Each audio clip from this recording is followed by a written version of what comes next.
दुनिया के सबसे ताकतवर देशों का एक सम्मेलन जहां बहुत कुछ तय होना है। ये शुरू होने से पहले ट्रंप का भाग जाना, कि तुम वहां पे गए कनाडा तक, वहां पे G7 तुम पहुंच गए और उसके बाद तुम अचानक जो छोड़ के भागे। तो जब तुम कह रहे हो कि ईरान और इजराइल युद्ध से उसका कोई लेना देना नहीं है, तो फिर तो आए किस लिए हो? कम से कम वो तो बताओ।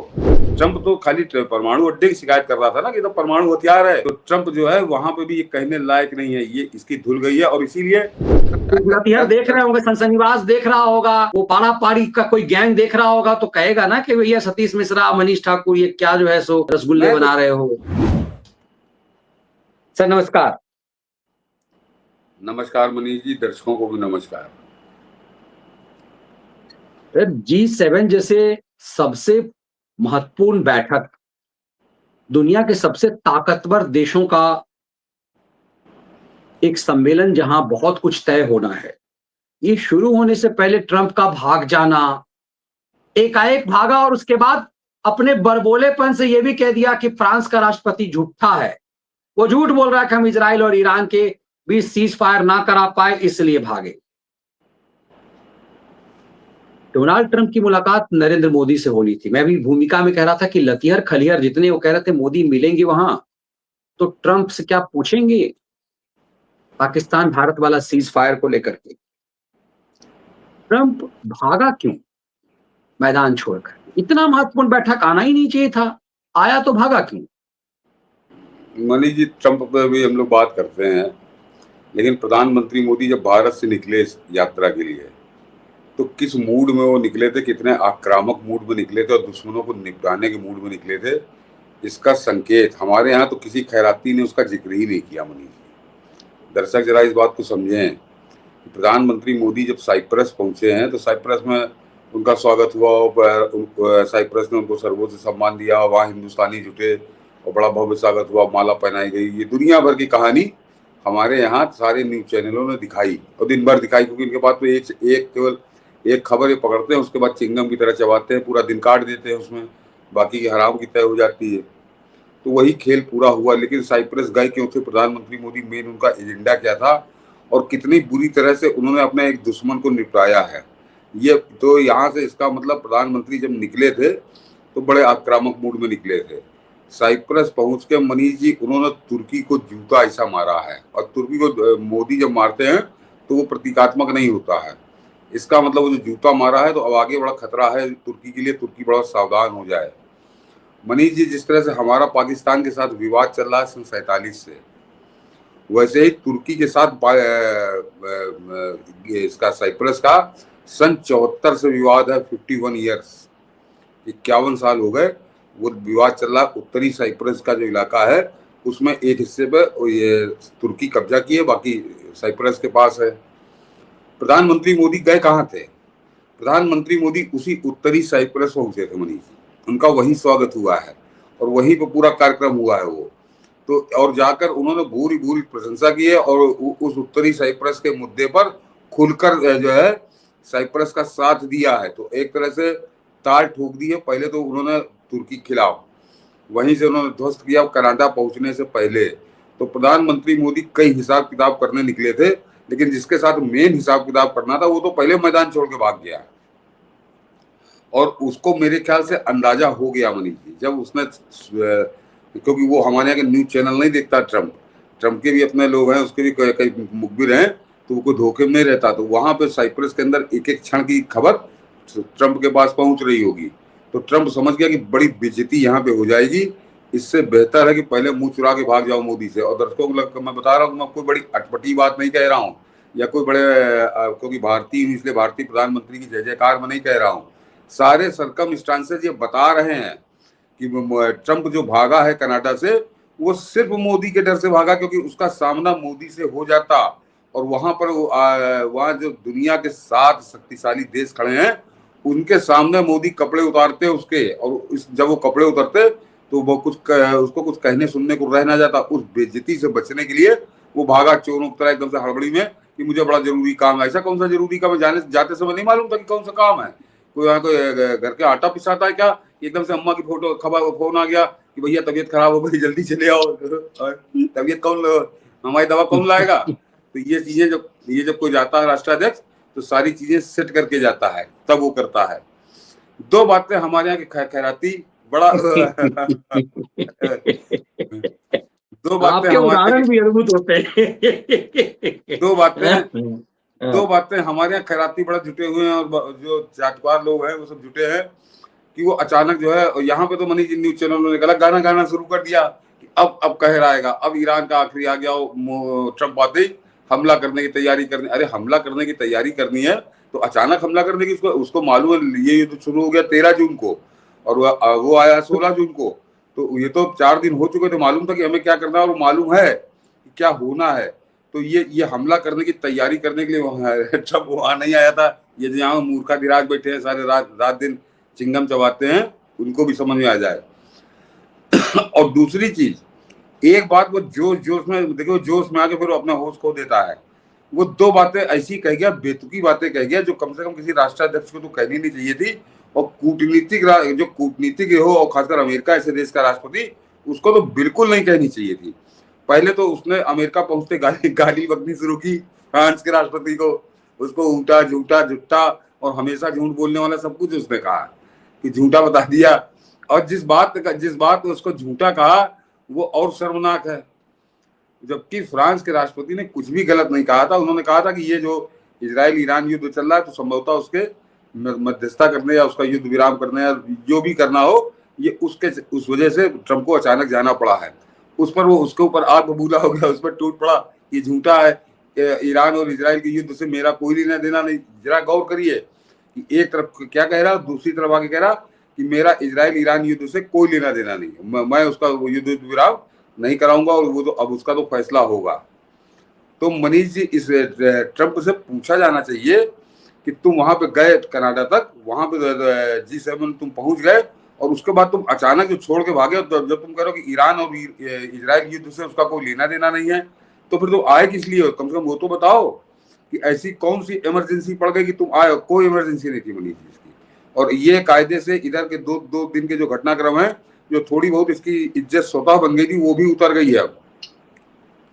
कि ये इसको इस बात का भय था, क्योंकि ये जो लगातार वो 12 मई से क्या, बल्कि 10 मई को इसने जो रायता फैला दिया कि मैंने युद्ध विराम कराया है, और यहाँ के खैराती इसको कुत्तों की तरह चाटने लगे उस रायते को। यहाँ पे जितने खैराती थे कि ट्रम्प ने युद्ध विराम कराया, ट्रम्प ने युद्ध विराम कराया, और वो बीच में उसको दौरा पड़ता रहता है 2-4 दिन बाद कि मैंने कराया था।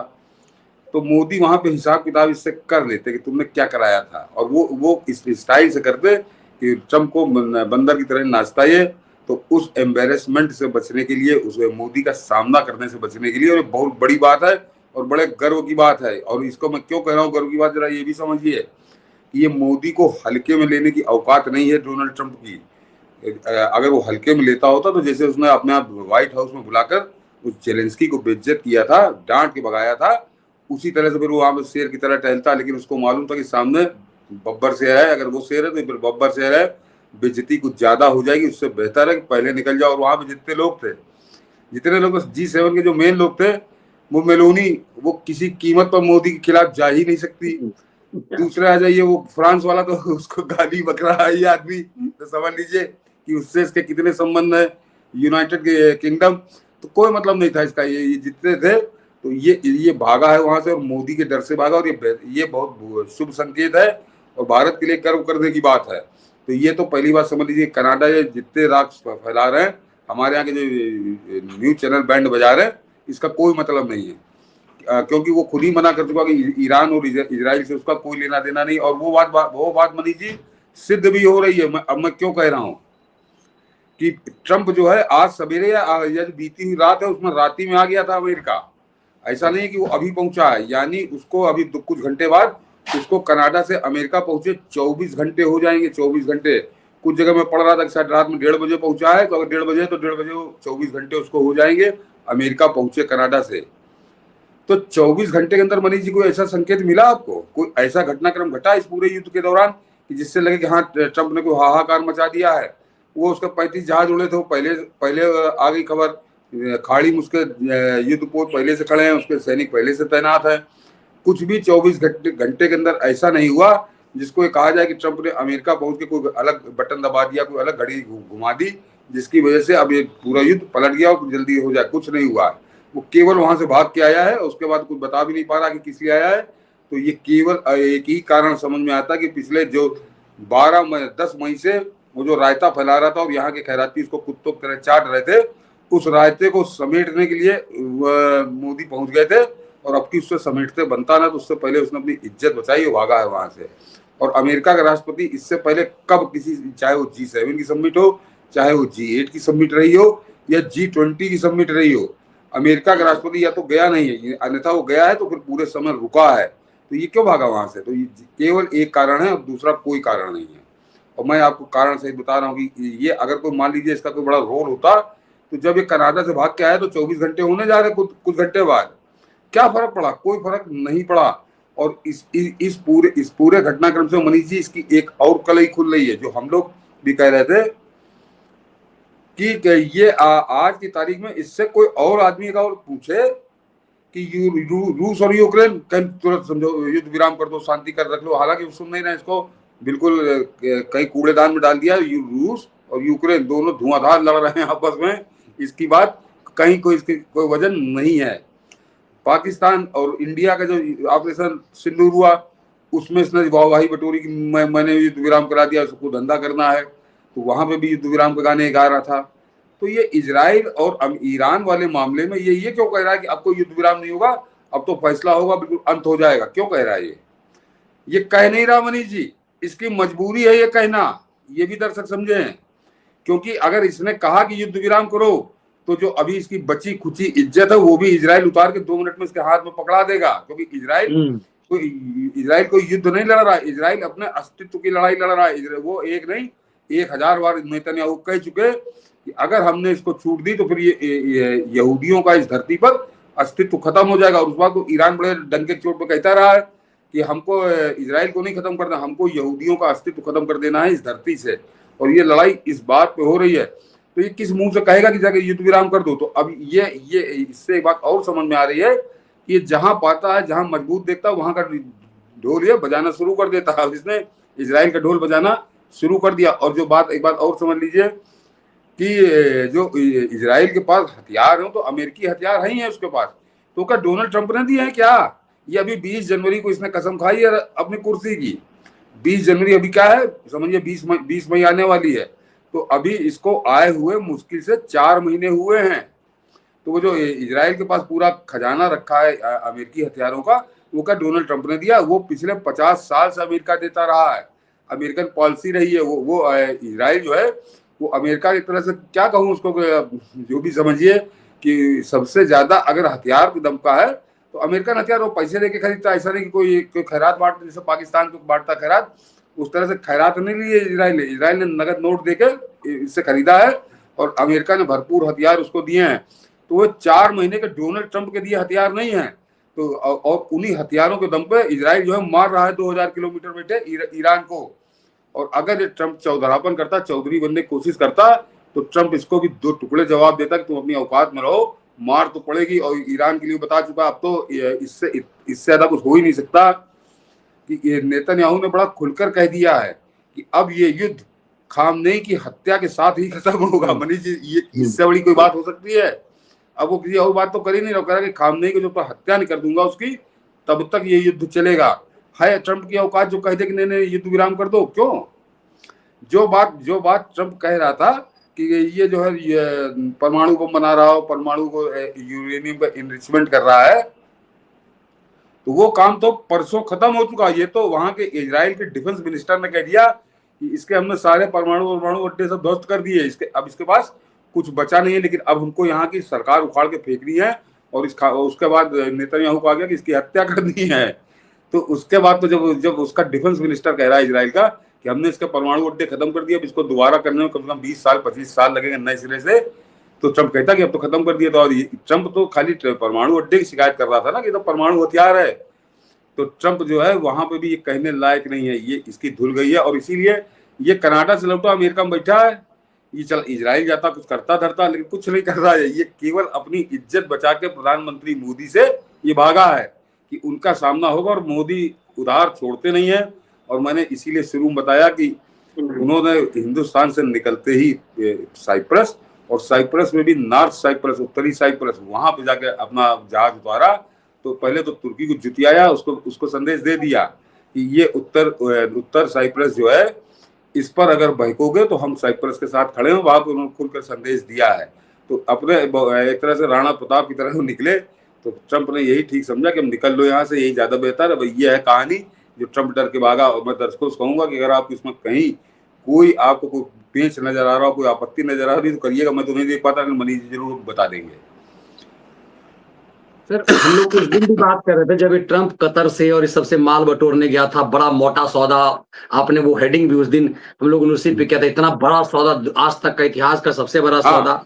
उस दिन में हमने कहा था कि ये खेल जो करके आया है, ये अमेरिका जो यहूदियों के बल पर कूद रहा है, जितने भी बिजनेसमैन बड़े बड़े हैं अमेरिका में, वो सब यहूदी हैं। और उनका लगाव कहां से है, वो दुनिया में कहीं पर भी रहे, यहूदियों का एक ही देश है। जैसे हम कहते हैं ना, धरती पर हिंदू कहां जाएगा, दुनिया में कहीं प्रताड़ित होगा हिंदू तो भारत ही आएगा, और उसको आना चाहिए, उसको शरण मिलना चाहिए। तो यहूदी कहां जाएगा, इजराइल ही जाएगा। तो इजराइल के दुश्मनों से दोस्ती करके तुम अमेरिका में धंधा करोगे तो जूते तो इजराइल ट्रंप ने वहीं खाए होंगे। तो मोदी तो पूछता ना कि बड़ा कूद रहे हो कि हमने पाकिस्तान और भारत का करा दिया, तो ये क्यों नहीं करा रहे हो? ये क्यों नहीं करा रहे हो तुम ये रसिया और यूक्रेन का क्यों नहीं करा रहे हो? तुम ये कूद क्यों रहे हो? तुमने ये झूठ क्यों बोला? आलर पकड़ के पूछ लेते मोदी। अब ये लतिहरों का गैंग जो है, मौका तो वही था। तो कुछ लोगों को लगेगा कि हमारा हेडिंग जो है वो सबसे अलग है।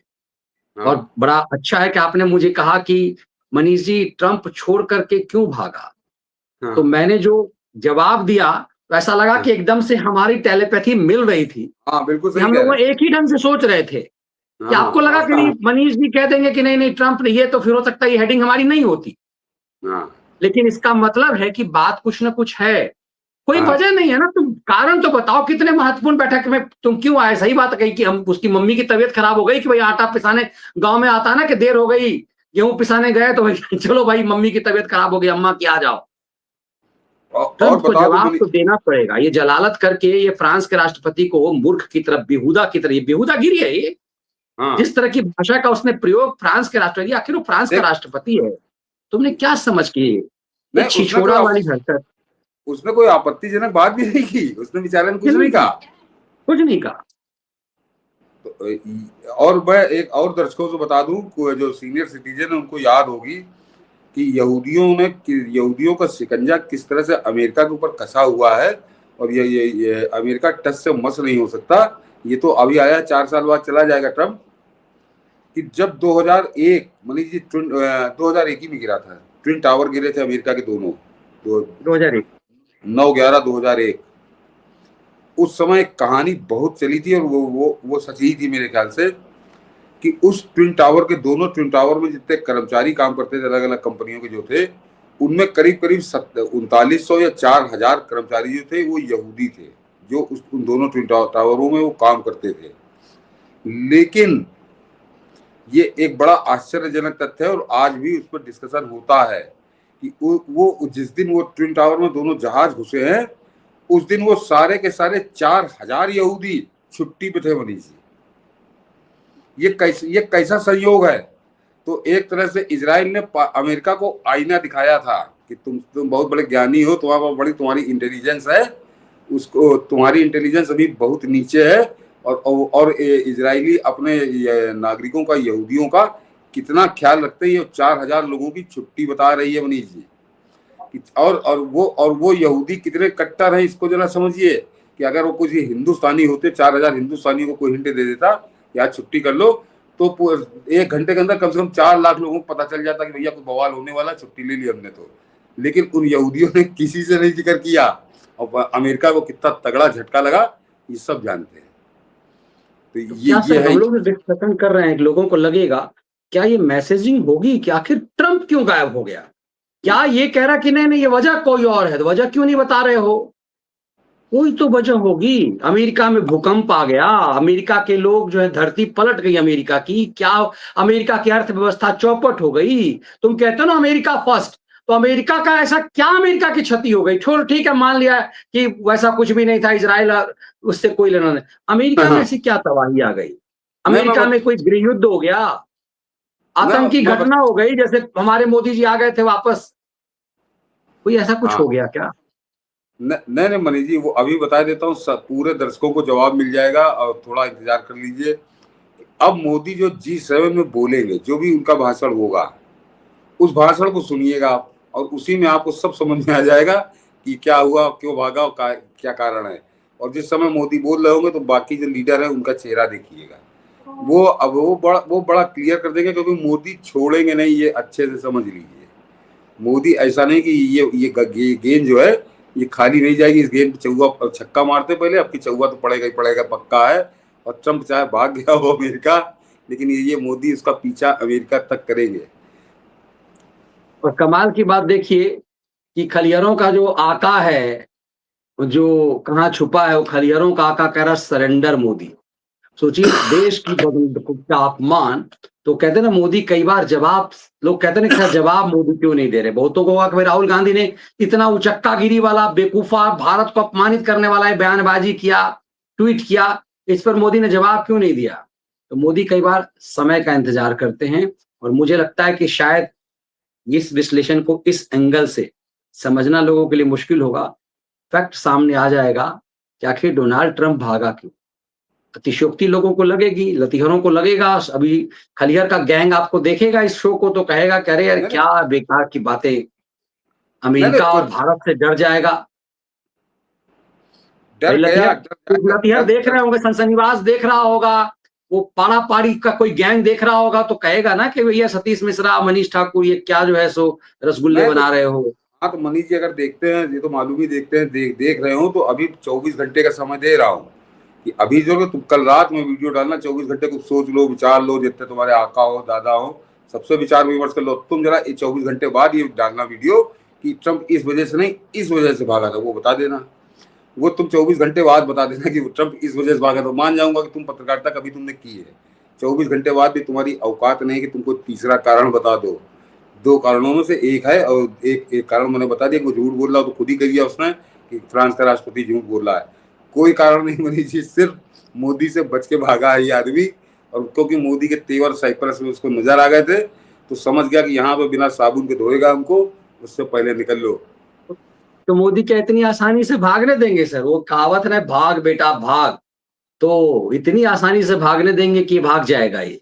इससे फैक्ट और सच, तो कहते हैं ना कि उस सच के का सामना तो करना पड़ेगा। तो हम सब इंतजार कर रहे हैं कि प्रधानमंत्री का संबोधन उस G7 में होता है। और इसकी बुरी गत ये भी हो गई है मनीष जी कि जो बात हम लोग कर रहे हैं कि इसने जाके बांधा है, लेकिन आज जो भी घटनाक्रम घटा पिछले 2 दिनों का, तो वो भी समझिए कि ये जो जाके वहां पूरा सेट करके आया था, यूएई से सबसे बड़ी डील, और सऊदी अरब से सबसे बड़ी डील, और कतर से डील, और सीरिया से डील, वो सारी उस दिन अभी हम लोगों ने यही कहा था कि ये जो डील ये कर रहा है, तो ये इजराइल को क्या जवाब देगा। इजराइल की तो मौत का सामान ये दे के आ रहा है।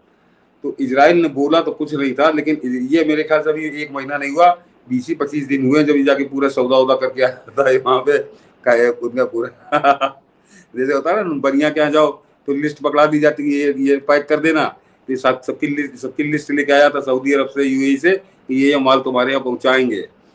इजराइल ने कुछ भी रिएक्ट नहीं किया था, दर्शक उसको याद रखे। और ये मेरे लिए बड़ा ताजुब का विषय था मुझे कि इतिहास की, पूरे विश्व इतिहास की सबसे बड़ी हथियारों की डील ये सऊदी अरब से करके आया, और इजराइल ने कोई रिएक्शन ही नहीं दिया। इजराइल ने जो रिएक्शन दिया वो जवान से नहीं दिया, वो अब दिया है। तो उसके बाद वो सऊदी अरब जो है वो अपना कांप रहा होगा कि कहीं ऐसा ना हो कि अगला हमारा नंबर लग जाए। और ट्रम्प को तो उसने बता ही दिया कि तुम देखो कितने हथियार इनको देते हो, सबका इंतजाम है। चलिए, अच्छी बात है कि मैक्सिमम व्यूअर्स हमारे इस तर्क से सहमत हैं। 1-2 तो ये भी कह रहे हैं कि हम भी ये बात कर रहे थे कुछ लोगों से कि क्या मोदी के डर से भागा। तो अब भले ही सनसनीबाजों का गैंग, ये जो सनसनी फैलाने वाले हैं, वो देखें कूद गए, फिर से युद्ध खत्म हो गया। वो एयर इंडिया वाला मामला खत्म हो गया तो कूद गए फिर से वो सोनम और फलाना रघुवंशी को लेकर के। हाँ, अब इसलिए इस बारीक चीजों को समझना पड़ेगा कि आपका भारत कहां पहुंचा। जो लोग ये कह रहे थे ना लतीहरों का गैंग खुश हो रहे थे, इसको आप डॉट्स जोड़िए। लतियों का गैंग खुश रहा था कि कनाडा ने भारत को, मोदी को नहीं बुलाया। हाँ। लोग उस दिन में कहा कि कनाडा के बाप की हिम्मत नहीं है, और हुआ वही कि आप भारत को इग्नोर नहीं कर सकते। ये बदला नहीं। हुआ भारत, ये बदला हुआ भारत है, और इस देश पर आपको मगर कमाल की बात यह सर कि मैं देखता हूं कि ये चंडालों की चौकड़ी जो है ना, भारत के खिलाफ, भारत पर सख्ती होनी है, जो पाकिस्तान को एक ब्लैक लिस्टेड ले दिया जाना है, उसके बारे में कहा जा रहा है कि भारत को ब्लैक लिस्टेड रखना है। वो कि मनीष जी, निर्लज्जों को शर्म नहीं आती है इन लोगों को। वो मनीष जी एक करीब 1.5 दर्जन है, मैंने गिने 1.5 दर्जन से 20, 18-20 है वो, जो यूट्यूब पे अपनी दुकान खोल के बैठे। उसमें हलवाई भी है, इंदौरी हलवाई जो है, वो भी अपना दिन भर बैठ के झूठ के लड्डू बनाता है, रात शाम को आके बेचता है उसके ऊपर। वो तो सरासर इस सबका धंधा यही है, और इनको देखने वाले करोड़ 1.5 करोड़ हैं, सबके मिला जोड़ घटा लीजिए तो करीब 1.5 करोड़ लोग इनको, इन 18-20 लोगों को कुछ देते हैं। बस ये उन्हीं की, इनकी दुनिया वहीं तक सीमित है। बाकी इनका शेष 140 करोड़ से 138 करोड़ से कोई लेना देना नहीं है। किसी से बात कर लीजिए, रास्ता चलते बात कर लीजिए, आदमी छूटते ही गाली इसको देने लगता पाड़ा, और वो जो जलील है उसको तो मतलब छूटते ही गाली देता। तो इनको देखता कौन है? जिस आदमी से बात करो वो इनको गाली दे रहा है, तो इनको कौन देखता है? तो वो एक इनका एक तबका है, वही चलता। और उसमें भी मोदी ने पता नहीं बंद क्यों नहीं किया। केवल इतना तो भारत सरकार कर दे कि हिंदुस्तान के यूट्यूब पाकिस्तान में नहीं देखे जाएंगे, समझ में आ जाएगा इनकी असलियत। बिल्कुल, तब आपको समझ में आएगा अपने देश की ताकत, और क्यों नरेंद्र मोदी को के खौफ से भागा, और क्यों हम लोगों को यह लगा कि इसके अलावा कोई दूसरा विकल्प नहीं होता। हो सकता है यदि संभव हो तो आप लोग भी इस पर अपने मंतव्य कमेंट्स में जरूर लाइव में रखिए, या फिर जब आप रिकॉर्डिंग देख रहे हो उस समय। ये बहुत महत्वपूर्ण है कि दुनिया का सबसे प्रभावशाली राष्ट्र का सुप्रीमो एकाएक मैदान छोड़ करके भागता है। नैतिक बल जिसके पास होता है ना, उसका सामना करना इतना आसान नहीं होता, बस यही समझ लीजिए। इसके लिए ताकत की बहुत जरूरत नहीं होती है, शक्ति को कोई पहलवान अखाड़े की जरूरत नहीं होती है, इसके लिए कोई मालदार किसी के अंबानी अडानी बनने की जरूरत नहीं होती है। यदि आपके पास नैतिक बल है तो हर बड़ा से बड़ा प्रभावशाली व्यक्ति आपके सामने झुकेगा, और ये भरोसा सालों से मेरा रहा है। इसीलिए हमने और सतीश जी ने जब अपनी बात हुई, हम इसी बात पर सहमत हुए, क्योंकि हमें लगता है कि हमारे देश का नैतिक बल, हमारे प्राइम मिनिस्टर का नैतिक बल इतना मजबूत है, उसके सामने मैं एक और बता दूं मनीष जी कि ये तो सूखी बातें हैं जो 2014 तक गांधी के नाम पर हिंदुस्तान को जबरदस्ती पिलाई जाती रही कि नैतिक बल बहुत बड़ा होता है, नैतिक बल अगर हुआ तो बड़े बड़े लोग झुक जाएंगे। कोई नहीं झुकता था। हमेशा हिंदुस्तान की क्या हालत हुई सबने देखा। हमारा देश है, इसलिए कुछ ऐसे शब्दों का इस्तेमाल नहीं करूंगा। लेकिन 2014 के बाद नैतिक बल के साथ साथ सामरिक बल, जो ताकत है, शक्ति है, उसको भी प्रधानमंत्री मोदी ने एक ऊंचाई पे पहुंचाया। और कितनी ऊंचाई पे पहुंचाया जरा ये भी सुन लीजिए। अभी मनीष जी ने अच्छा छेड़ दिया इसको कि अभी हाल ही में इजराइल को देखिए, ईरान बहुत बुरे, ईरान तो खात्मे में है, ये सरकार गायब हो जाएगी, लेकिन ईरान ने पलट के वार किया और इजराइल को चोट पहुंचाई। इजराइल के कुछ 15-20 लोग भी मरे हैं और बाकी उसमें बिल्डिंगें भी गिराई हैं। बहुत से तो कर वो एआई जनरेटेड करके वीडियो दिखा रहे हैं, लेकिन नहीं, वैसे नुकसान हुआ है इजराइल का।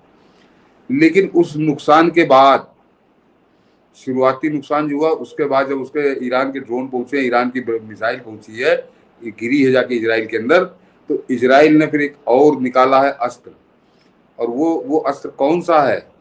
वो मनीष जी बराक जो है मिसाइल डिफेंस सिस्टम इस्तेमाल कर रहा है इस समय इजराइल, और तब से ईरान तरस रहा, फिर वो अंदर पहुंच नहीं पा रहा है।